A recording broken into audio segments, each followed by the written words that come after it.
What is the work done by gravity at a 1 kilogram ball that drops to the ground from rest from a height of 1 meter? And the question number 2 is, what is the change in potential energy of the ball? So let's start with the first question. Call that letter A. You see here that this ball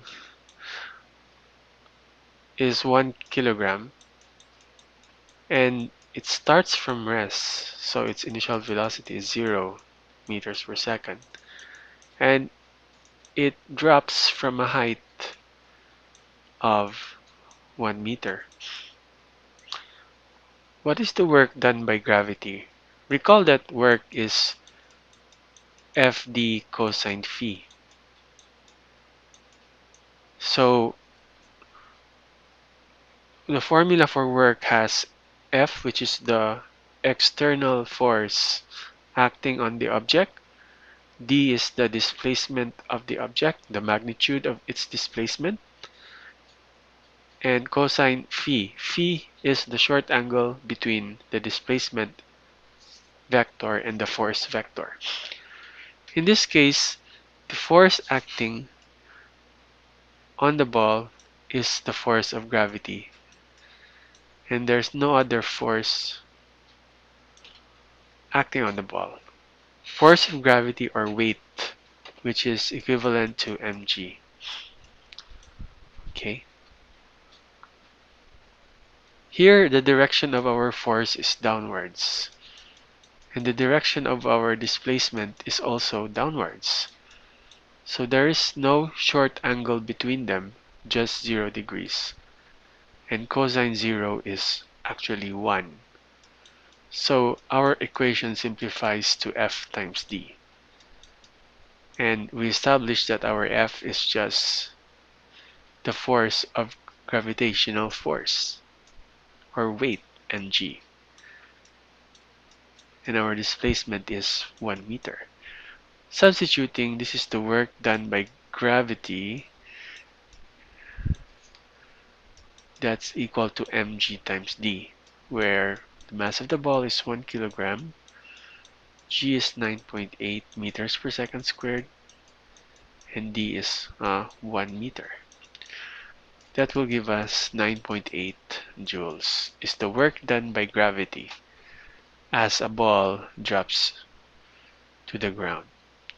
What is the change in potential energy of the ball? So we know that the ball starts, as for letter B, here, and we know that the ball ended here. So this is our initial time, and this is our final time. Initially, the ball is 1 meter above the ground, and finally, the ball is at the ground level. So here,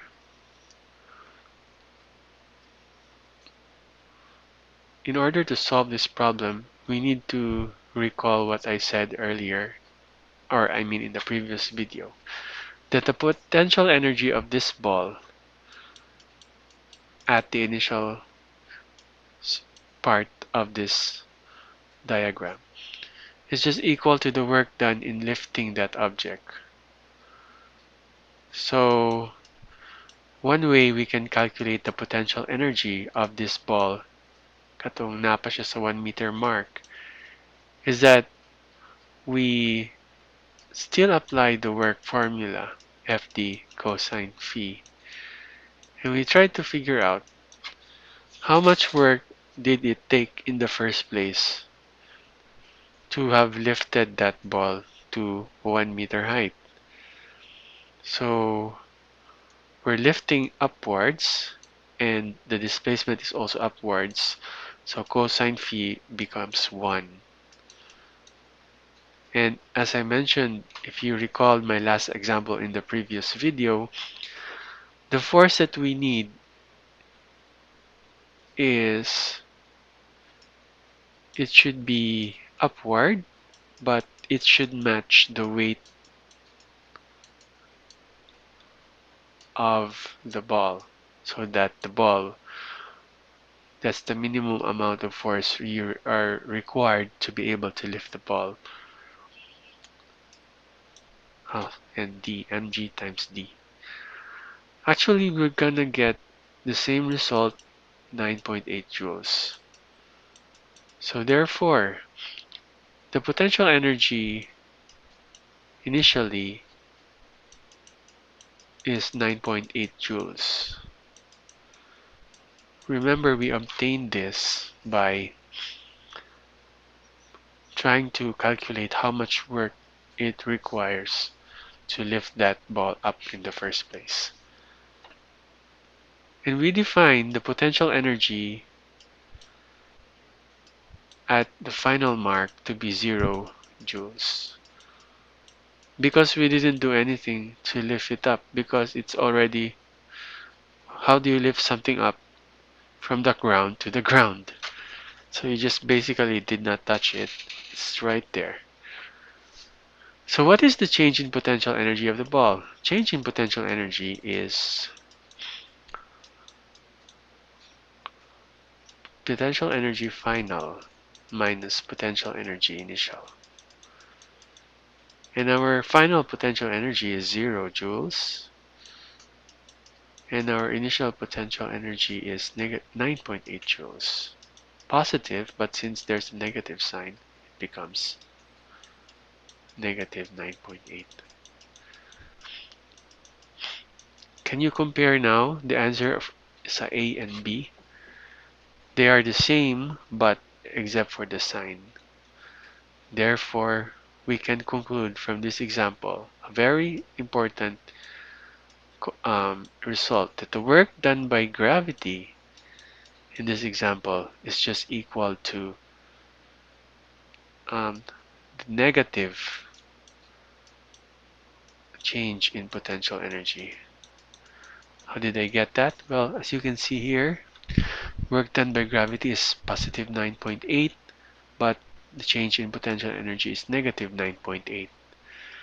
So they are the same, work gravity and delta P, except one is negative of the other. So this result is very important. And this is not only true for gravity. Remember that gravity is one of the three special kinds of forces. The other would be electrostatic or electric force, and the other is the spring force. So this result also applies to them. That the work done by that special force is equal to the change in the potential energy of the system. Okay. This is another important theorem that you need to know. It's the work energy theorem. According to the work energy theorem, the net work done by the external forces acting on a system equals the change in its kinetic energy. In other words,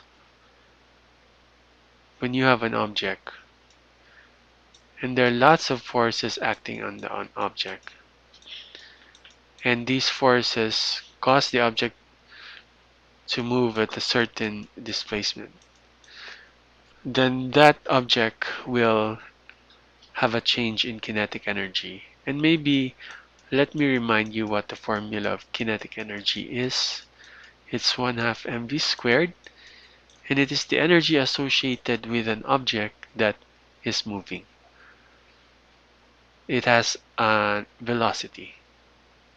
If an object has mass and has speed, or it's moving with a certain speed, then that object has kinetic energy. And let's consider this finally another concept, the conservation of mechanical energy. So in a system in which only conservative forces are, here it is. This is the word I am referring to when I'm talking about gravitational force, electric force, and spring force. These are all conservative forces. So in a system in which only conservative forces are acting, like the previous example, and that there are no external forces in the system. So the system, there are no external forces acting on it. Then the mechanical energy is conserved in time. Mechanical energy is the sum of the kinetic and potential energies of an object or a system. So with mechanical energy conserved in time, that means that the mechanical energy of the system at an earlier point in time will be equal to the mechanical energy of the same system but at a later point in time. So things may happen in the past that are different from what happens in the future. Maybe the orientation of the objects in the system are different at the final time compared to the initial time. There may be differences in how fast the objects move, but the total remains the same. So as I mentioned, mechanical energy is the sum of the kinetic energies and the potential energies. So maybe initially the kinetic energy is 2 joules and the potential energy is 3 joules. But at a later time, maybe if the object's kinetic energy increased to 4 joules, then potential energy at that final time must compensate by reducing to 1 joule so as to maintain MEI equals MEF. So as you can see, 2 plus 3 is equal to 4 plus 1. Rearranging the variables further, we obtain with a very good result that conservation of mechanical energy states that the change in kinetic energy of the object plus the change in potential energy of the object is equal to 0. Object or system. We understand both concepts more if we solve sample problems. First example is a man pushes a box across a frictionless floor with a force of 10 newtons. The box is 20 kilograms. If the box starts at rest and is displaced 10 meters to the right, what is the final velocity of the box at the 10-meter mark? So the problem really doesn't say what the direction of the force is. So I'm assuming that the direction of the force is parallel to the floor. So what we have here is like let's do a drawing. This is a man and this is the box and this is the friction. Oh man, so hard to draw a flat, yeah, floor. So let's just assume that this floor is flat. So it's pushing with a force of 10 newtons. If the box starts at rest, okay, and is displaced 10 meters, so the box is displaced 10 meters to the right. And that the initial velocity of the box is 0, but the final velocity is, we'll solve for that in this problem. As I mentioned earlier, it's best if we do a system schema so that we identify all the forces in all the objects in this problem. There's a person, right? So, and there's also a box. There is a floor. And there is earth. So these are the 4 important objects in our problem. Did I miss anything? No? I think those are all. So, the person and the box, they have an interaction because the person is pushing on the box. So maybe we call that interaction F push. The box and the earth. Of course, the box, the floor, and the person, they're all attracted to the earth with the weight of the person, weight of the box, weight of the floor. The person in the floor, of course, there is what is called a normal force, also known as a support force, between the person and the floor. And also the box and the floor, they have a normal force of interaction. Alright. We're really focusing on the box only. So we are going to draw dashed lines around the box. And as you can see, three forces are acting on the box externally. And how do I know that these three forces are external? Because they extend outwards from the dashed line I created. So from here, we can draw a free body diagram. Our box we represent by a dot. And as you can see, there is a pushing force acting on the box, a normal force acting on the box, and the weight of the box as well. Now, from the free body diagram, this is the time that we try to identify the direction of the forces. So let's look at F push.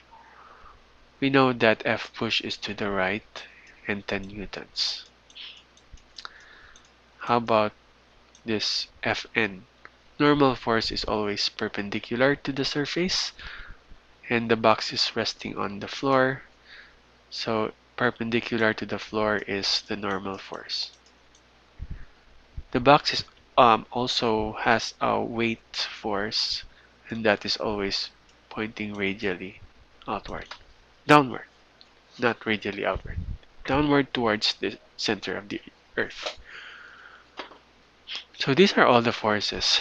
Now, according to the work energy theorem, the net work is equal to the change in kinetic energy.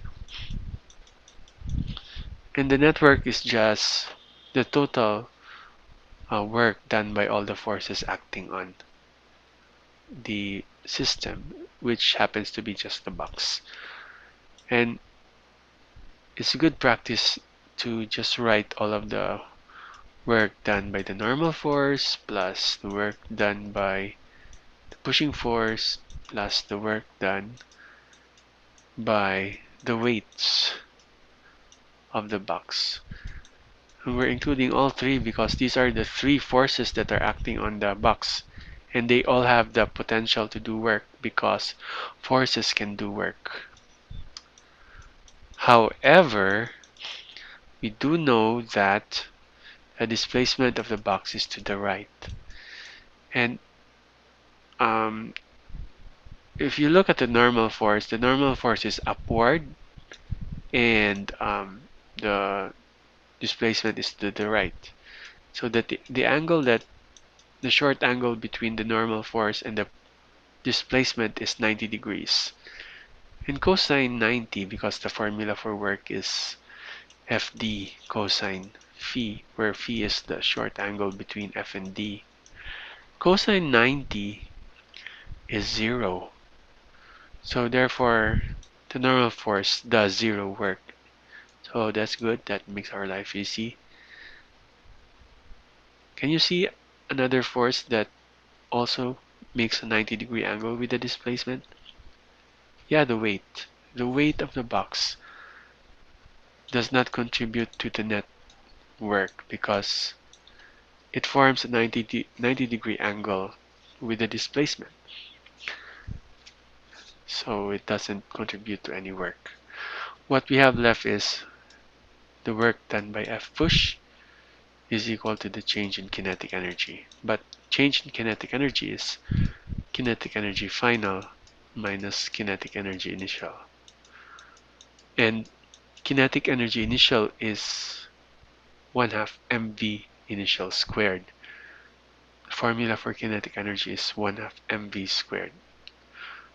Okay, anyway, the formula for work is F push times displacement times cosine phi is equal to 1/2 mv final squared minus 1/2 mv initial squared.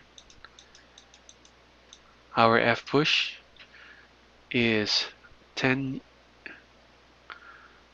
Yeah, we know that to be 10 newtons. Our displacement is 10 meters, and our cosine phi, our phi here is 0 degrees, so our phi is 1.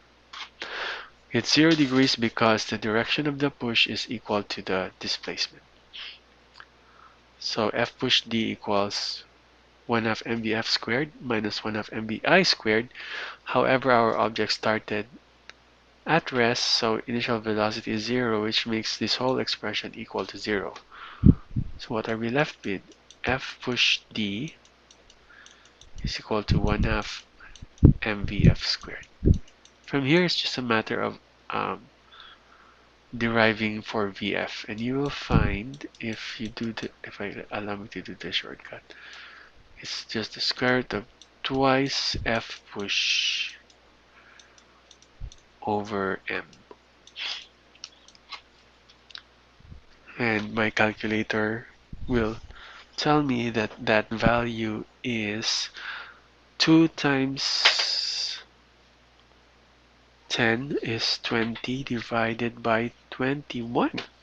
Oh, I just made this problem up, but I'm glad that